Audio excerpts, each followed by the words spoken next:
ప్రార్థన. పరలోకమందున్న మమ్మల్ని కన్న తండ్రి, దయగలిగిన మా దేవ, కృప కలిగిన మా తండ్రి, మీ ఘనమైన నామమునకు, శ్రేష్టమైన నామమునకు, ఉన్నతమైన శక్తి కలిగిన నామమునకు ప్రభు అయిన యేసుక్రీస్తు వారి పేట స్తుతులు స్తోత్రాలు చెల్లిస్తున్నాం తండ్రి.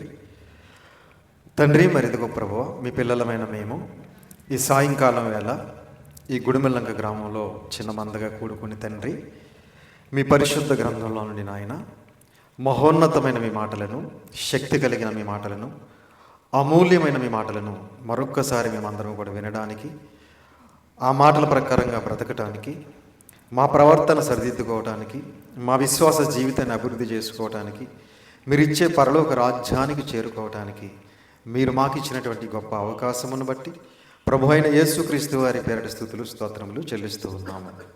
మా కన్న తండ్రి, మీ దాసుడునైన నేను మీ పక్షముగా నిలబడి తండ్రి, మీ గ్రంథంలో నుండి నాయన మీ మాటలను మీ పిల్లలకు ఉపదేశించడానికి సిద్ధపడుతూ ఉండగా తండ్రి, అర్థం చేసుకునే మనసును, గ్రహించే హృదయంను మీ పిల్లలకు దయచేయండి. చెప్పగలిగే మంచి సమయోచితమైన జ్ఞానమును మీ ఆత్మ సహాయమును నాకు అందించండి. విత్తబడుచున్న వాక్యాన్ని దృష్టిలో చెత్తుకుని పోకుండా మా అందరి హృదయాలలో 30దంతలుగా 60దంతలుగా 100 ఫలింపచేయమని, సమస్త మహిమ, ఘనత, ప్రభావాలు మీరు మాత్రమే పొందుకోమని మీ ప్రియకుమారుడు మా ప్రియరక్షకుడైన యేసుక్రీస్తు వారి పేరిట చిన్న ప్రార్థన అడిగి వేడుకొంచున్నాము తండ్రి, ఆమె. కూడి వచ్చినటువంటి సహోదరి సహోదరులందరికీ కూడా మన ప్రభువును రక్షకుడైన యేసుక్రీస్తు వారి పేరిట హృదయపూర్వకమైన వందనములు తెలియజేస్తూ ఉన్నాను. అందరూ బాగున్నారు కదండి? సంతోషం. ఈరోజు ఒక మంచి పాఠాన్ని మనం నేర్చుకుందాం. ఈరోజు మనం నేర్చుకోబోయే పాఠం పేరు నీ భారము యెహోవా మీద మోపము. నీ భారము యెహోవా మీద మోపము అనే అంశాన్ని ఈరోజు మనం నేర్చుకుందాం ప్రియులారా. భారము అనగా అర్థం ఏంటంటే కష్టము లేదా శ్రమ లేదా బాధ. భారము అనగా చాలా పర్యాయ పదాలు ఉంటాయి కావండి.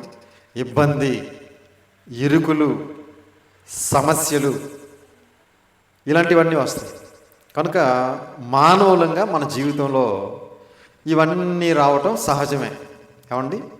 సమస్యలు వస్తాయి, కష్టాలు వస్తాయి, బాధలు వస్తాయి, ఇబ్బందులు వస్తాయి, శోధనలు వస్తాయి, శ్రమలు వస్తాయి, ఎన్నో వస్తూ ఉంటాయి, పోతూ ఉంటాయి.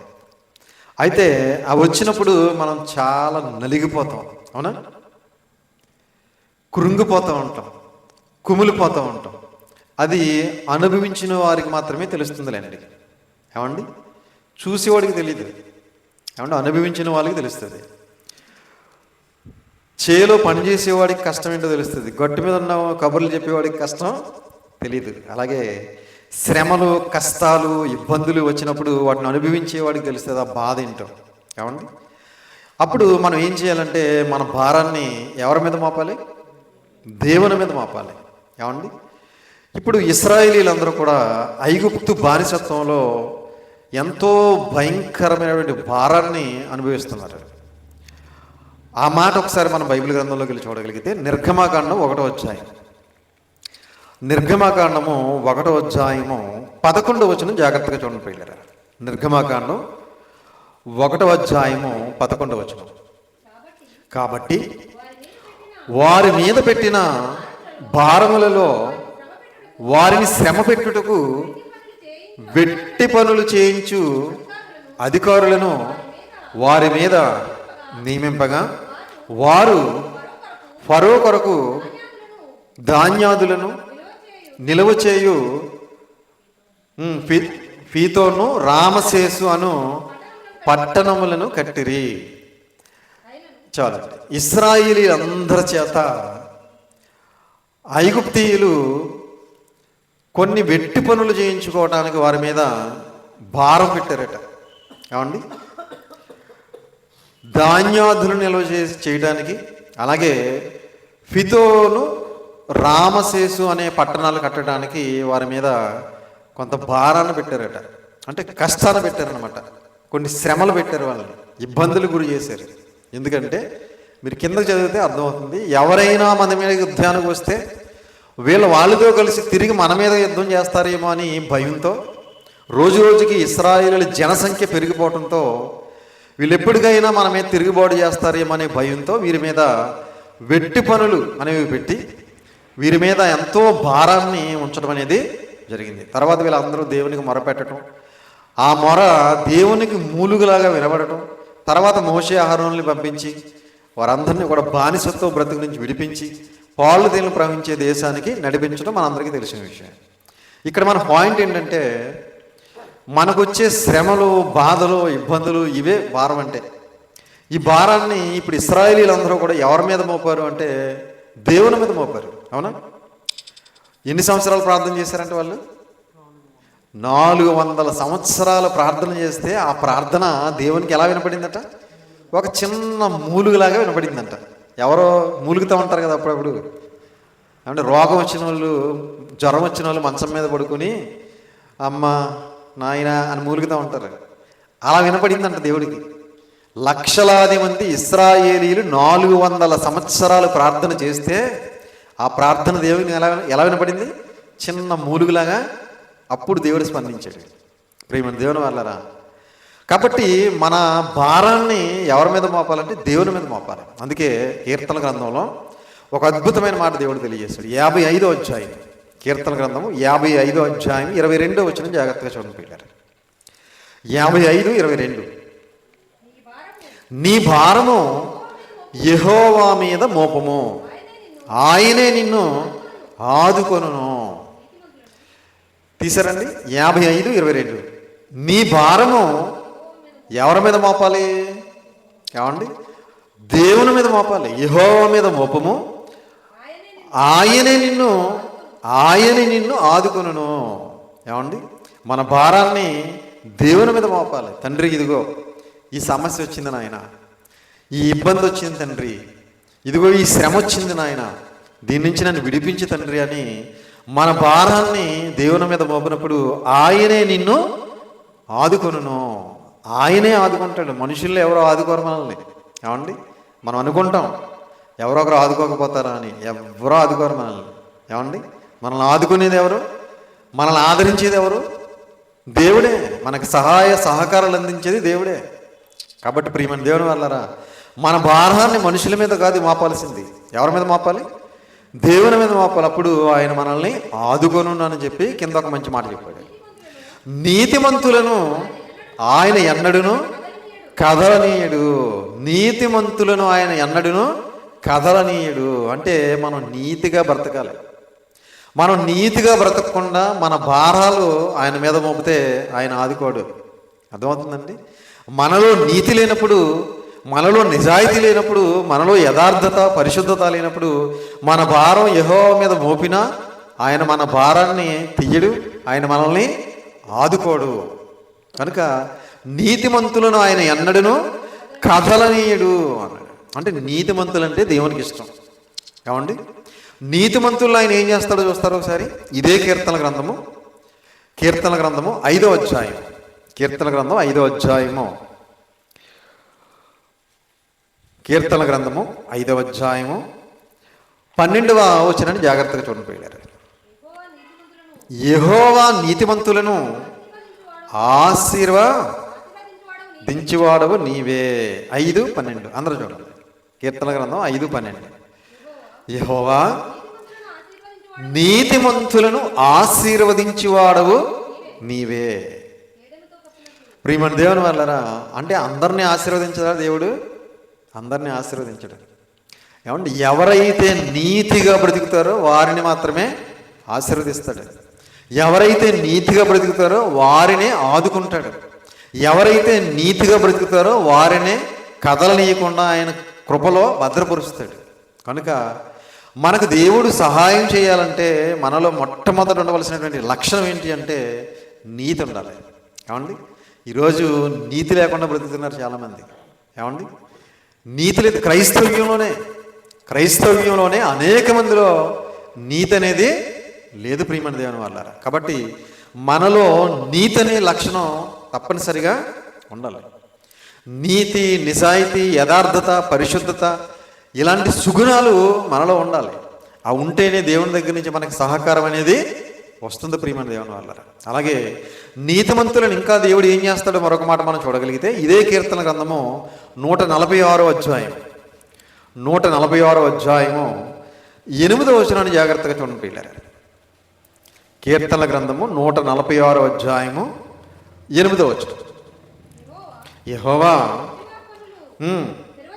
తెరువు చేయువాడు, యెహోవా కృంగిన వారిని లేవనెత్తువాడు, యెహోవా నీతిమంతులను ప్రేమించువాడు.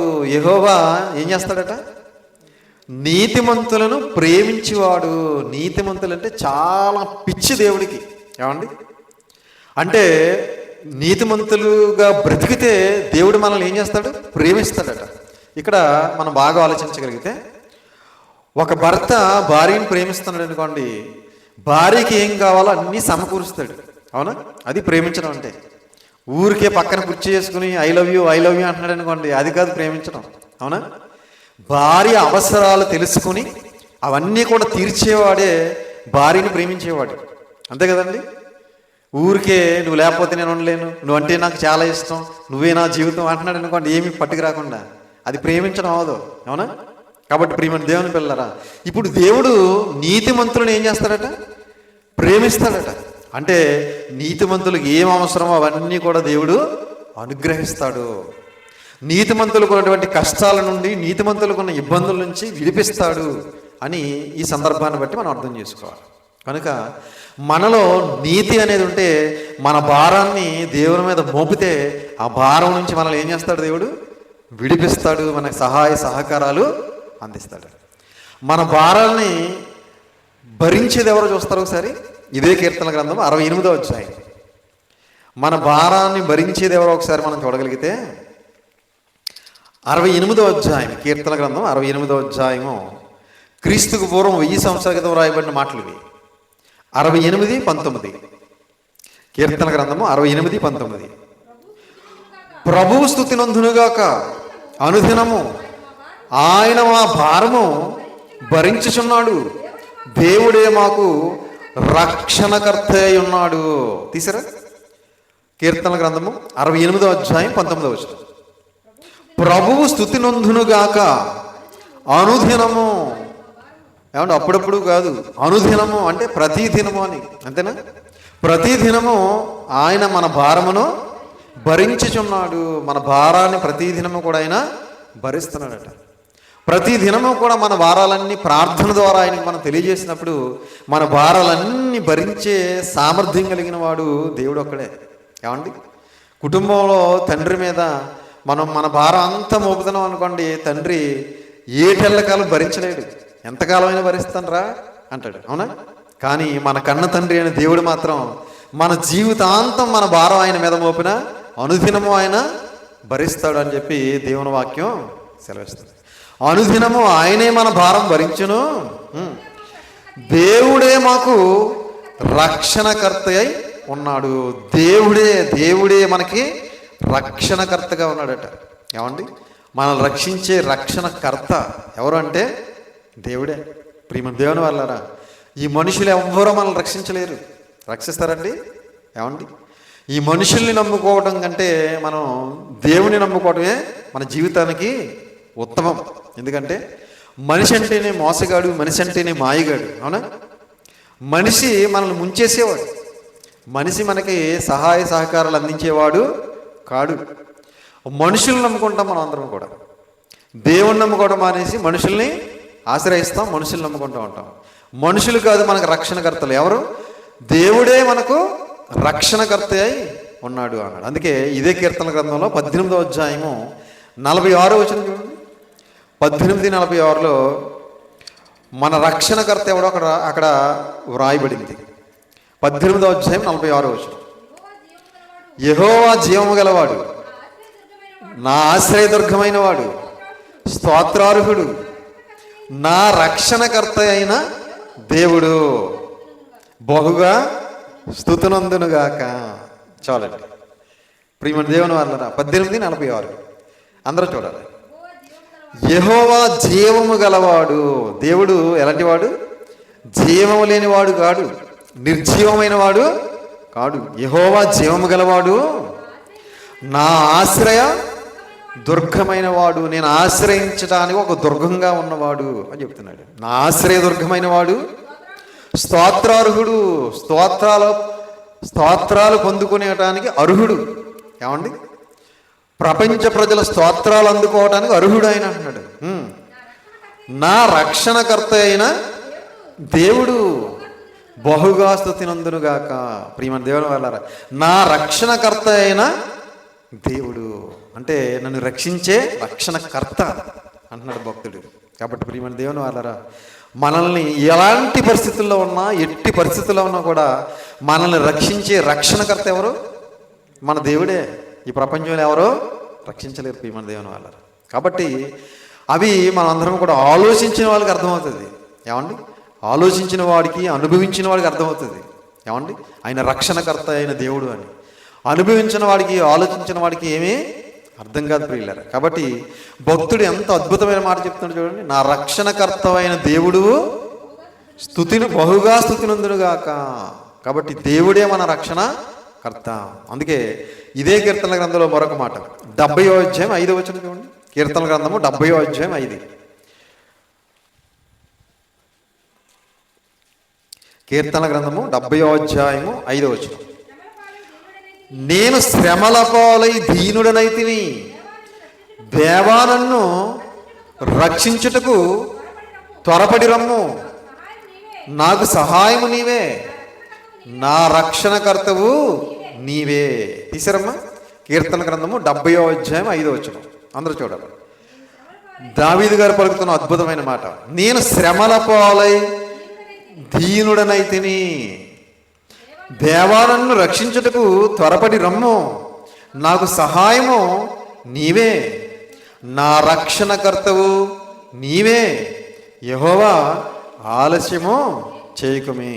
ప్రియమైన దేవుని పిల్లరా, నాకు సహాయము నీవే, నా రక్షణకర్తవు నీవే. ప్రియమైన దేవుని వాళ్ళ దావీదు గారు మాట్లాడుతున్న మాట ఇది. ఒక రాజుగారు దేవునితో పలుకుతున్నటువంటి అద్భుతమైన మాట. రాజుగా ఉన్న దావీదు గారే దేవుణ్ణి సహాయం కోరితే, దేవుణ్ణి ఆశ్రయిస్తే మనం ఏమన్నా రాజులు అండి? కాదు కదా. కనీసం మంత్రి కూడా కాదు, కనీసం సైన్యాధిపతి కాదు, సైనికుడు అంతకంటే కాదు. ఏమండి? ఒక సామాన్యమైన వ్యక్తులు మనం. అవునా? రాజుగా ఇశ్రాయేలీలు 40 సంవత్సరాలు పరిపాలించిన దావీదు గారే దేవుణ్ణి ఆశ్రయిస్తున్నాడు. ఆయన దేవుడే నా రక్షణకర్త అంటున్నాడు. కాబట్టి మరి మనం ఏమనాలి? ఏమండి? మనం కూడా మన రక్షణకర్త దేవుడే. కాబట్టి ఇదిగో ఆయనకి శ్రమలు వచ్చాయట. అదే వచనంలో ఏమన్నాడు? నేను శ్రమల పాలై దీనుడనైతిని, ఆయనకు కూడా శ్రమలు వచ్చాయట. ఆ శ్రమల భారాన్ని ఎవరి మీద మోపాడు? దేవుని మీద మోపాడు. కాబట్టి దేవుడు ఆయనకు వచ్చిన ప్రతి సమస్య నుంచి, ప్రతి శ్రమ నుంచి కూడా, ప్రతి ఇబ్బంది నుంచి కూడా విడిపించాడు. కనుక మనం కూడా మనకొచ్చే శ్రమలు, మనకొచ్చే ఇబ్బందులు, మనకొచ్చే సమస్యలు, మనకొచ్చే కష్టాలు, మనకొచ్చే బాధలన్నీ కూడా ఆ దేవుని మీద మోపి మనం నీతిగా, యథార్థంగా, పరిశుద్ధంగా మనం బ్రతికినప్పుడు తప్పనిసరిగా దేవుడు మనకి సహాయం చేస్తాడు. తప్పకుండా దేవుడు మనల్ని విడిపిస్తాడు, మనల్ని విమోచిస్తాడు, మనల్ని కాపాడుతాడు, మనకి సహాయ సహకారాలు అందిస్తాడు. కనుక మనలో నీతి లేనప్పుడు, పరిశుద్ధత లేనప్పుడు, యథార్థత లేనప్పుడు మన భారం అంతా దేవుని మీద మోపినా కానీ మనకి ఏ విధమైన సహాయమో సహకారము రాదు. అందుకే యేసుక్రీస్తు ప్రభువుల వారు కూడా 2000 సంవత్సరాల క్రితం ఒక అద్భుతమైన మాట తెలియజేశారు. ఆ మాట మనం చూడగలిగితే మత్తయి గారు రాసిన సువార్త 11వ అధ్యాయం, మత్తయి గారు రాసినటువంటి సువార్త 11వ అధ్యాయము 28వ వచనం జాగ్రత్తగా చూడండి పిల్లలు. మత్తయి గారు రాసిన సువార్త 11వ అధ్యాయం 28.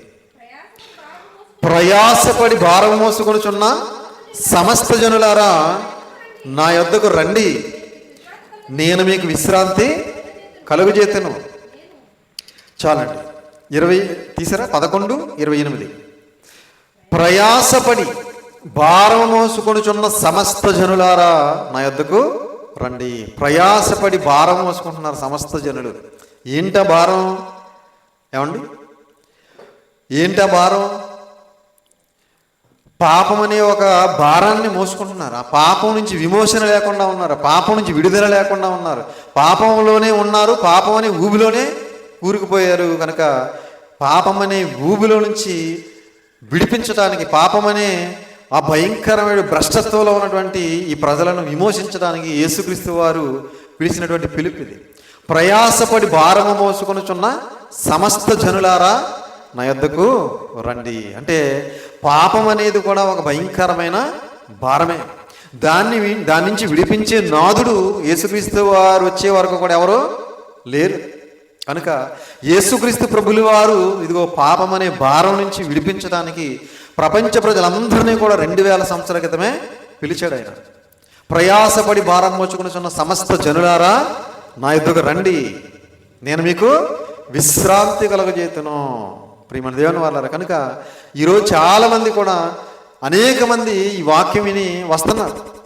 ఈ పాపం అనే భారం నుంచి విమోచింపబడి పరిశుద్ధులుగా మారి పరలోకానికి వెళ్ళడానికి వస్తుంటే అనేక మంది సహించలేక, అనేక మంది వారవలేక ఇదిగో అనేక మంది క్రైస్తవ్యంలోకి వెళ్ళిపోతున్నారని ఇబ్బంది పడుతూ క్రైస్తవ్యాన్ని ఏమైనా సరే నాశనం చేయాలని ఎన్నో పన్నాగాలు పండుతున్నారు, కుట్రలు పండుతున్నారు, ఎన్నో దురాలోచనలు చేస్తున్నారు, ఎన్నో దాడులు చేస్తున్నారు.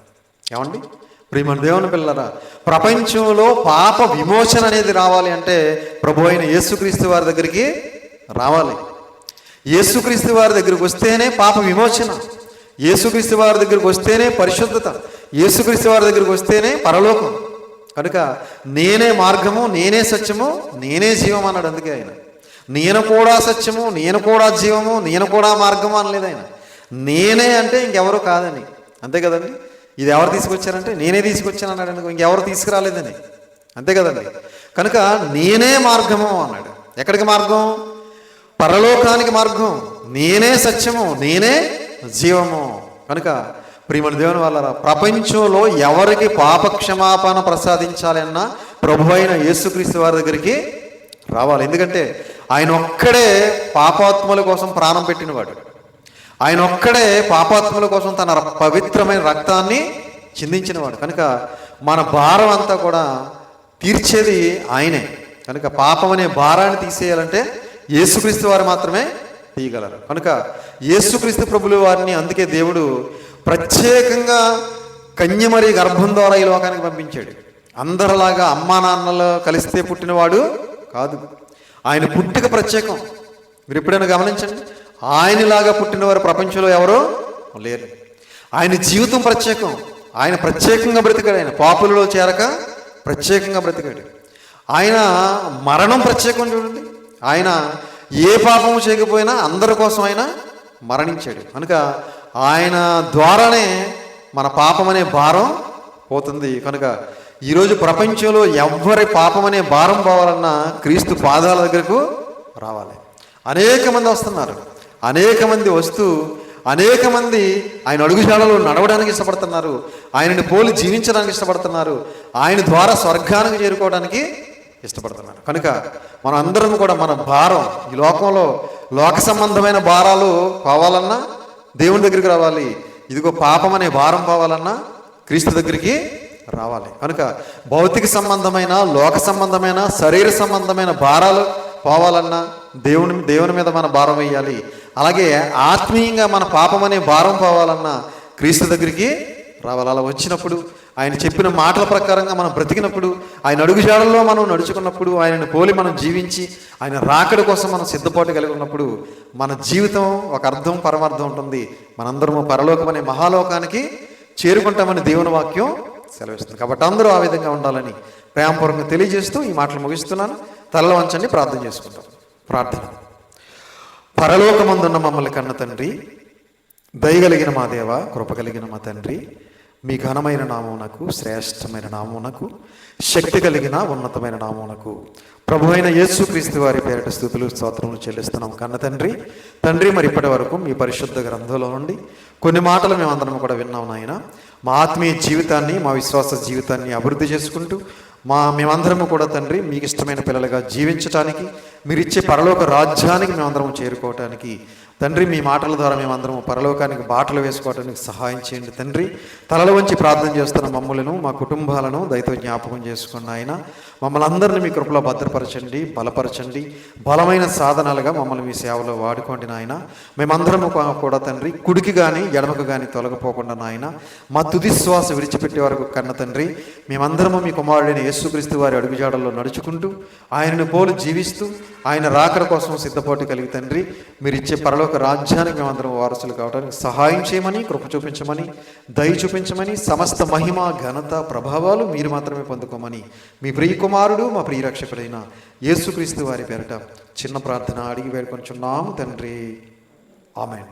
అందరికీ వందనాలండి.